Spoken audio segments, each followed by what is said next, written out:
Okay, if I do that, you might be able to hear me, but it might be fuzzy. Can you hear me now? Can somebody please tell me that you can hear me? Surely you can hear me. What do you mean you can't hear me? Yes, what? Yes, you can hear me? You can actually hear me? And it sounds clear? Okay, I have no idea. I have absolutely no idea then, because I just changed a setting right there that a little bit ago I was telling you guys when you couldn't hear me that I had run a test, a full test. I actually went live on YouTube on a private piece just 30 minutes ago with the exact same settings that you couldn't hear me on, and I went and played it back and you could hear it perfectly. So I have no idea, folks, what the deal is. I took the software off, I reloaded it onto my laptop, but hey, the good news is you can actually hear me. And because you can hear me, I just want to say welcome. I want to say thank you for sticking with this over the last few weeks of craziness. And even this week, I genuinely don't know why the sound didn't pick up right away, but good evening to you. Len, a very good evening to you. Meg, it's good to have you, and thank you, Meg, for faithfully sticking with us over the last 3 weeks as well. Kathy, a very good evening on this rainy day, but a beautiful Irish day to you and to Rich. Peggy, hello to you and Dawn. Dale, again, thank you to you as well for showing up faithfully even when the sound wasn't working the way it should have been working. Jenny, I'm glad to have you with us tonight. Thanks for tuning in. CT, I appreciate you showing up here this evening. I am just I'm thrilled that you guys can hear me, that's for sure. A few announcements here this evening. First is to remember to create and to share your He is Risen Indeed video for our Easter service so that we can have that call and response. Christ is risen, He is risen indeed. So if you can record yourself saying He is risen indeed, email it to the office at fpcwbl.org by March 26th so that I have time to compile those videos together for Easter. That'd be great. There are details in the newsletter on that. Tomorrow night, Thursday night, we do have our Woman Connect on Zoom. So Thursday, March 25th, 7 p.m. tomorrow night, Zoom meeting for the woman. This coming Sunday is Palm Sunday. The kids of the church will be doing a skit, so you'll want to tune in and see that. Shara has pre-recorded that for us, and as always, Shara does a fantastic job with the kids. So don't forget, Palm Sunday this week. The next week, April 1st, April Fool's Day, we will be having our Maundy Thursday service. So that service will be again online only at 7 p.m. Service of darkness, walking through the steps of Christ up to the crucifixion. So we do hope you can join us for what I think will again be a meaningful meditative service as we enter into those final days of Holy Week. Going from Maundy Thursday into Good Friday to the silence of Saturday. And I think very often we forget about the silence of Saturday. Saturday is designed to be a quiet day in Holy Week, the day when Jesus lies in the tomb. And then Resurrection Sunday, when we come together and we celebrate the risen Christ. I was so excited to get on with you guys last week because I was so excited to share with you the news that Session had voted to resume in-person services on May 2nd. Obviously, it's going to be a modified service when we get back together. I mentioned that on Sunday. If you check the church newsletter that came out today, there is a link in there giving some of the details as to what that modified service will look like for you. So take a look at that. But we are really excited to be back together with people in the building again on May 2nd. So, and good evening to Shara coming in a little late. Shara, by coming in a little late, you missed the issues with the sound that we had at the beginning. Again, don't know why we had them, but apparently everything is good to go right now. We do have some prayer requests this week as well. A couple that just came in today. If you're on the prayer chain, you would have got those emails. Doug Petty's mom is recovering from recent surgery, and she's home, and she's feeling pretty good right now. But the pain in her hip, thankfully, is significantly reduced, and she's walking better. We've been praying for her. She's going to have additional medical issues with medications and surgeries coming up. So we just want to keep Doug's mom in prayer at this time. Also, Mary Wakeham's granddaughter-in-law, Gwen, a young mom who is being treated for stage 4 non-Hodgkin's lymphoma. She's struggling with a lot of pain. She's struggling with a lot of complications from the chemotherapy. So we definitely want to keep her in our prayers as well. Mary Wakeham is also asking for prayers for her niece, Cheryl. She continues to struggle with many medical issues as a result of her treatment with cancer too. And so she's looking for prayers for healing, for comfort, and for patience at this time. And so let's keep Mary and her family, Gwen and Cheryl and the rest of them, in prayer as well. We want to continue our prayers for Mary Flater. She's still battling just pain from her disc. For Andrea Estrelli's mom, as she's also going through her cancer treatments and dealing with some of the side effects from radiation. And obviously continue to pray for the folks that are dealing with COVID and other illnesses. But if we can get our hands around this COVID piece and, if we can really put a lid on it, if we can get people vaccinated, be smart while we're waiting for those vaccinations to take place, then we will be, in a really good place moving forward. I think we also want to bear in mind all that's been taking place in our nation in the past week with the shooting at the Asian massage parlors as a racist attack, just the gun violence that we saw in Colorado, in Boulder, and obviously we continue to see huge issues at the border around immigration as well. So let's keep our nation, keep our leaders in prayer too at this time. Oh, it is good. It is good to have you guys here with me tonight. It's good that you can hear me.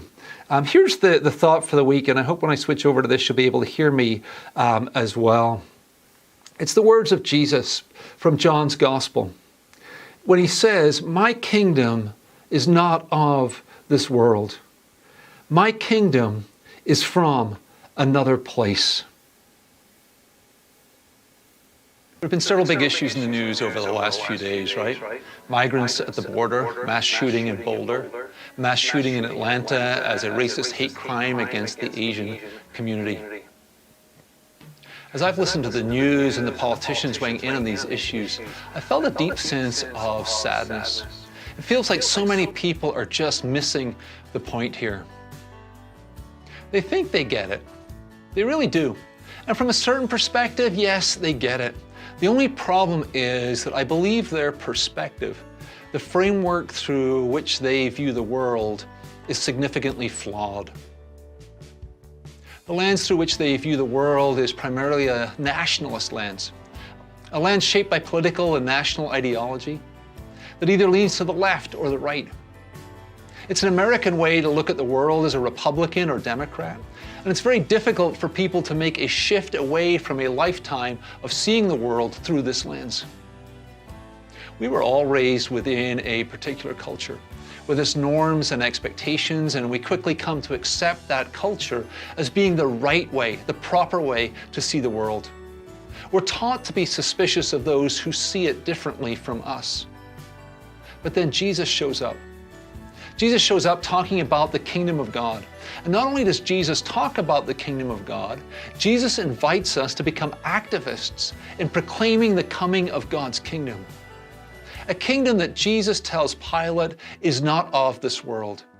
A kingdom that is from another place. A statement that would see Peter remind Christians that we are indeed aliens and strangers in the world. A thought that the Apostle Paul would also pick up on when he tells Christians that we are diplomats of a foreign nation, stating that we are therefore Christ's ambassadors. In fact, Jesus actually invites us into his family. And the criteria for family membership is not based on nation, ethnicity, economics, gender, or any other criteria that the world likes to impose on us. The criteria for family membership is simply this: whoever does the will of my Father in heaven, says Jesus. Jesus invites us into his family, asking us to follow him and declare our citizenship in the kingdom of God. To become a U.S. citizen, you have to pass an examination. It's a civics test, it's a history test, it's supposedly designed to demonstrate an understanding of the nation you're about to declare your allegiance to.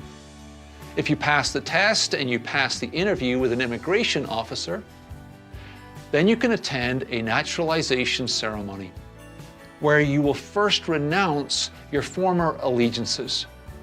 before declaring your allegiance to the United States of America.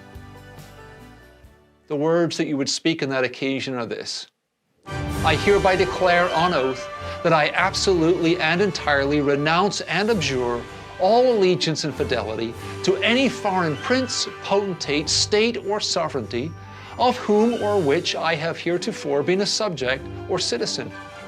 That I will support and defend the Constitution and laws of the United States of America against all enemies, foreign and domestic. That I will bear true faith and allegiance to the same. The language is strong and powerful and abundantly clear in what it expects from the person taking the oath. And that's exactly why, after almost 30 years of living here in the U.S., I have yet to become a citizen. The United States wants your allegiance. It wants you to think, act, and live for the benefit of the nation. The problem is, Jesus also wants your allegiance. He wants you to act, think, and live for the kingdom of God. So we are left with having to decide which kingdom gets our primary allegiance. Folks, the thing is, throughout history, from the time of Constantine's conversion back in 312 AD, many people have sought a compromise between the way of Jesus and the way of the nation.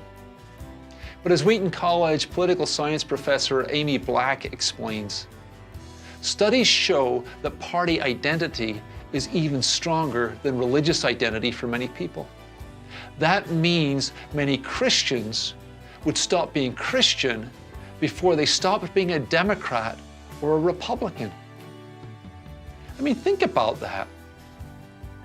Actually, if you do think about it, I think you'd find out that it's really not a huge surprise, because we've all been raised within a particular culture, a culture that dominates our life, and for almost all of us, that culture has not seen a singular focus on the kingdom of God.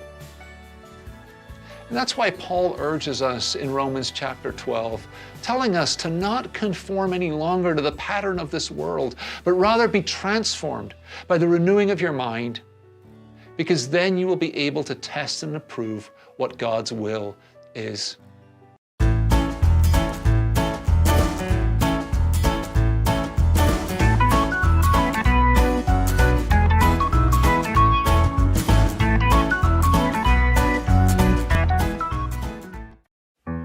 Christianity offers us a brand new framework for looking at the world, but it requires work on our part, right? It requires using our imagination. We have to learn to break with the patterns, the norms of this world. We have to be transformed. We need to be changed. We need to be made into something new through the renewing of our minds. Yes, we have to think. We need to know and understand what God expects of us by reading and rightly interpreting the Scriptures. I've spent most of my life trying to imagine a different future. A future in which the kingdom of God breaks into this world. I want to learn and I want to convince you to exclusively embrace the kingdom of God. It's not easy, because it will often mean swimming upstream from the dominant culture. I mentioned 3 issues dominating the news again: racism, gun violence, and immigration. I just want to touch briefly on how Christian imagination contrasts with the way of the world, the way of the nation on one of them: immigration. Imagine for a moment if we took the words of Deuteronomy 10 truly to heart, where it says this: God defends the cause of the fatherless and the widow and loves the immigrant, giving them food and clothing. And you are to love those who are immigrants. Or in Deuteronomy 26, it says this: when you have finished setting aside 1/10 of all your produce in the 3rd year of the tithe, you shall give it to the Levite, the immigrant, the fatherless, and the widow, so they may eat in your towns and be satisfied. Folks, that's some pretty clear teaching on how to think about immigrants. Conservative commentator Rod Dreher gives us the compromise position with the world. He says this: the Bible tells Christians to love their neighbors as they love themselves. But who is their neighbor? The man next door? Yes. The people who live across town? Surely. Those who live in another part of their country. Okay. People from another country who want to settle in their country? If everyone is your neighbor, then nobody is. Political scientist Peter Melander bluntly tells us what this means.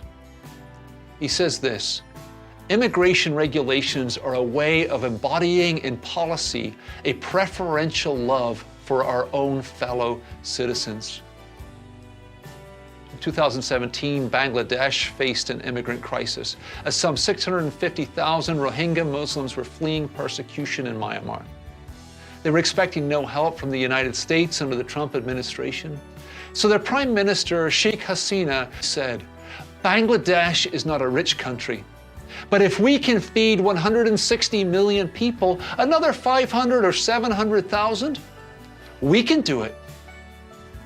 Well, neither Muslim Bangladesh nor Christian America represents the kingdom of God. I wonder, in this instant, which one comes closer to representing the way of Jesus? Here's my question for you. How is your commitment to Jesus impacting your imagination to represent the kingdom of God in the world today? Well, hopefully that's something to give you a little bit of thought on. In case you're wondering if I have all of that scripture and stuff memorized when I'm talking to the camera, I don't. I actually use a teleprompter now on the lens to record those videos for you. So I don't consider that cheating, but that's the way I've been doing them recently. Folks, just as a reminder, because we have Maundy Thursday service next Thursday, we will not have our regular Wednesday night piece here next week. We will pick up with those again the week after, whatever date that would be, the 7th, I believe, of April. One of the things I'd like for you guys, if you guys have any thoughts as to what you would like me to share my thoughts on when I do that short sort of thought for the week piece, it really is just kind of whatever's coming from my heart each week. But if you have a thought, if you think, I'd like to know what Neil thinks about this, send me an email, send me a text, throw something in the comments section here, and I'll make a note of that. I've had a few recommendations, so I'd be happy to add more to that list. Hey, I really appreciate you guys showing up tonight, joining us tonight for our time together, and I hope you guys have a fantastic rest of the week. And I will be here on Sunday, and hopefully you'll be able to join us for worship then, and again for Maundy Thursday. Until we get to see you guys in person, take care, God bless, and peace be with you.